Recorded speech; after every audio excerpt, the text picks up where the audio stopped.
जनसुराज के सूत्रधार प्रशांत किशोर ने आज बिहार बदलाव यात्रा के तहत सिवान के जिरादेई प्रखंड में जनसभा को संबोधित किया। जनसभा के बाद प्रशांत किशोर ने पत्रकारों से बातचीत करते हुए बड़ा दावा करते हुए कहा कि अगले विधानसभा चुनाव में वर्तमान विधायकों में से 2/3 विधायक अपनी सीट गंवाने वाले हैं, चाहे वो किसी भी पार्टी के हों। उन्होंने कहा कि बिहार की जनता भ्रष्टाचार से परेशान है। उन्हें पता है कि उनके विधायकों ने उनके लिए कुछ नहीं किया है। बिहार की जनता अब बदलाव के मूड में है, इसलिए अब 4 महीने बाद बिहार में बदलाव दिखेगा। बिहार में नई व्यवस्था देखने को मिलेगी। इस बार जनसुराज बिहार की जनता को राजा बनाएगी। इसके साथ ही प्रशांत किशोर ने बिहार सरकार के मंत्री मंगल पांडे और अशोक चौधरी पर हमला बोलते हुए कहा कि वे पिछले 3 साल से बिहार के गांव-गांव घूम रहे हैं और वह भी बिना किसी पुलिसकर्मी के। इसलिए वे किसी एफआईआर या कानूनी नोटिस से नहीं डरते। वे बिहार को लूटने वाले नेताओं के खिलाफ बोलते रहेंगे। बिहार की जनता जानती है कि कौन उगाई मंत्री है, कौन मंत्री कॉटन बैंडेज में कमीशन ले रहा है। उन्होंने कहा कि वे किसी से नहीं डरते। कौन सा उम्मीदवार है? मंगल पांडे पे आपने आरोप लगाया था कि आप उनको नहीं जानते हैं। इसके ऊपर क्या भाई, कोविड हुआ था तो बिहार का स्वास्थ्य मंत्री कौन था? कोविड में पूरे देश में सबसे कम कोविड का टेस्ट कहाँ हुआ? पूरे देश में कोविड के दौरान सबसे ज्यादा दिक्कत किसको हुआ? सबसे ज्यादा ऑक्सीजन की कमी कहाँ हुई? कहाँ पर लोग मारे मारे दौड़े? और जब ये कोविड का काम हो, कोविड का दिक्कत हुआ था, उस समय बिहार का स्वास्थ्य मंत्री कौन था?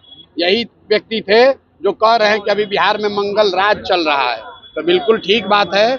मोदी जी के शब्दों में देश में अमृत काल चल रहा है और भाजपा के नेताओं के और विधायकों के अनुसार यहाँ बिहार में मंगल राज चल रहा है। लेकिन जनता जो है वो त्रस्त है। मंगल राज नेताओं के लिए मंगल है और पूरी जनता के लिए लोग अमंगल का काल चल रहा है। इसलिए हमको सबूत की जरूरत नहीं है। एक एक बिहार का बच्चा जानता है कि ये कॉटन बैंडेज बेचने वाले और उसमें कमीशन लेने वाले लोग हैं। ये प्रशांत किशोर से सबूत मांगने का दम इनमें नहीं है। अगर हम गलत बोल रहे हैं तो जाओ कोर्ट में केस करके देख लो।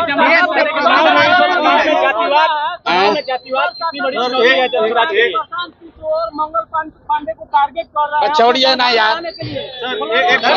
अरे इससे पहले एक और यहाँ मंत्री हैं, उगाही मंत्री, उसको बोले तो बोला आपको इनको लीगल नोटिस भेजेंगे, जरा जाके पूछिए भैया कहाँ नोटिस भेजे। प्रशांत किशोर ये धमकी से डरने वाले नहीं है।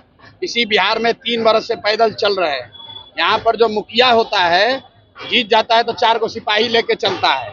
प्रशांत किशोर 3 वर्ष से गांव-गांव चल रहे हैं और एक हवलदार सिपाही लेकर नहीं चलते हैं। किसी से डरते नहीं हैं।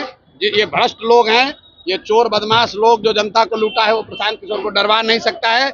जितना एफआईआर करना है कर दो, जितना लीगल नोटिस भेजना है भेज दो। तो ये बिहार की एक एक जनता जानती है कि ये लोग भ्रष्ट हैं, जनता को लूट रहे हैं। बिहार के एक एक आदमी से पूछ लीजिए, कोई ऐसा सरकारी काम नहीं है जिसमें बिना घूस दिए हुए, बिना पैसा दिए हुए काम हो सकता है। आपने सर तमाम पार्टियों क्या? अरे भाई अभी तक तो कह रहा था कि हम भाजपा का बी टीम है, अभी कह रहा है कि भाजपा के भाजपा वाला हमको गाली दे रहा है। भाई जब जब जनता खड़ी होगी तो जो लोग मुफ्त में जनता को लूट रहे थे वो चिल्लाएंगे ही। अब चुनाव सामने है, 5 महीना के बाद सत्ता हाथ से चली जाएगी। आपको कैमरे पर कह रहा हूँ, लिख लीजिए। 2/3 से ज्यादा विधायक बिहार में, 2/3 से ज्यादा विधायक चाहे किसी पार्टी का हो, वो चुनाव निश्चित तौर पर हारेगा। क्योंकि जनता बिल्कुल यहाँ के अभी के स्थानीय प्रतिनिधियों से नाराज है, चाहे वो किसी दल का हो। क्योंकि किसी ने जनता के लिए कुछ नहीं किया है।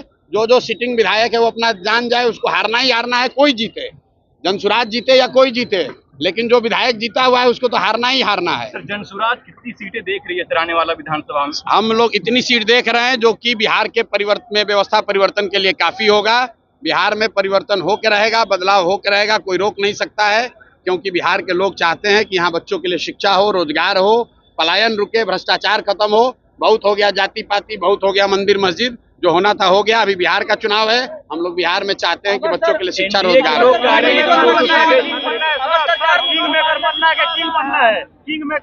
किंग मेकर ही बनना है। बिहार की जनता को इस बार राजा बनाना है।